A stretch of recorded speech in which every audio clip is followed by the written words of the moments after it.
আসসালামু আলাইকুম। নতুন ভিডিওতে সকলকে স্বাগতম। একাধিক চমক রেখে শ্রীলঙ্কার বিপক্ষে 3 ম্যাচের টি-20 সিরিজের জন্য 16 সদস্যের চূড়ান্ত স্কোয়াড ঘোষণা করেছে বাংলাদেশ ক্রিকেট বোর্ড বিসিবি। লঙ্কানদের বিপক্ষে টি-20 সিরিজ দিয়ে প্রায় 3 বছর পর আন্তর্জাতিক টি-20 দলে ফিরেছেন মোহাম্মদ নাঈম শেখ। 2022 সালের আগস্টে সর্বশেষ আন্তর্জাতিক টি-20 খেলেছিলেন এই ওপেনার। এছাড়াও 1 বছর পর টি-20 স্কোয়াডে জায়গা পেয়েছেন বোলিং অলরাউন্ডার মোহাম্মদ সাইফুদ্দিন। সর্বশেষ পাকিস্তান সিরিজের দল থেকে বাদ পড়েছেন নাজমুল হোসেন শান্ত, তানভীর ইসলাম, নাহিদ রানা এবং হাসান মাহমুদরা। তাদের পরিবর্তে দলে এসেছেন মোহাম্মদ নাঈম শেখ, সাইফুদ্দিন, নাসুম আহমেদ, তাসকিন আহমেদ ও মুস্তাফিজরা। ইনজুরি ছাড়া দীর্ঘদিন পর টি-20 স্কোয়াড থেকে বাদ পড়েছেন সাবেক টি-20 ক্যাপ্টেন নাজমুল হোসেন শান্ত। আগামী 10 জুলাই থেকে শুরু হবে শ্রীলঙ্কার বিপক্ষে 3 ম্যাচের টি-20 সিরিজ। দ্বিতীয় ম্যাচটি হবে 13 জুলাই এবং সর্বশেষ তৃতীয় টি-20 ম্যাচটি অনুষ্ঠিত হবে আগামী 16 জুলাই।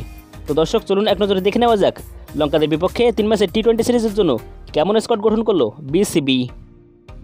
নম্বর 1, Liton Kumar Das, one down batsman and captain. Number 2, Tanzid Hasan Tamim, opening batsman. Number 3, Parvez Hossain Emon, opening batsman.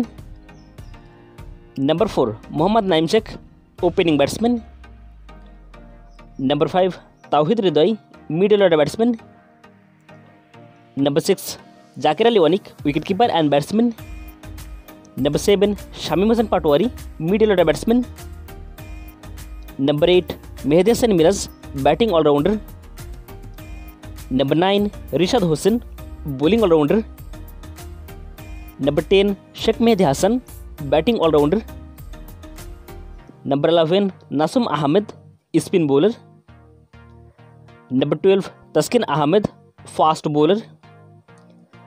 Number 13, Mustafizur Rahman, fast bowler. Number 14, Shoriful Islam, fast bowler. Number 15, Tanzim Hasan Sakib, bowling allrounder. And Number 16, Mohammad Saifuddin, bowling allrounder.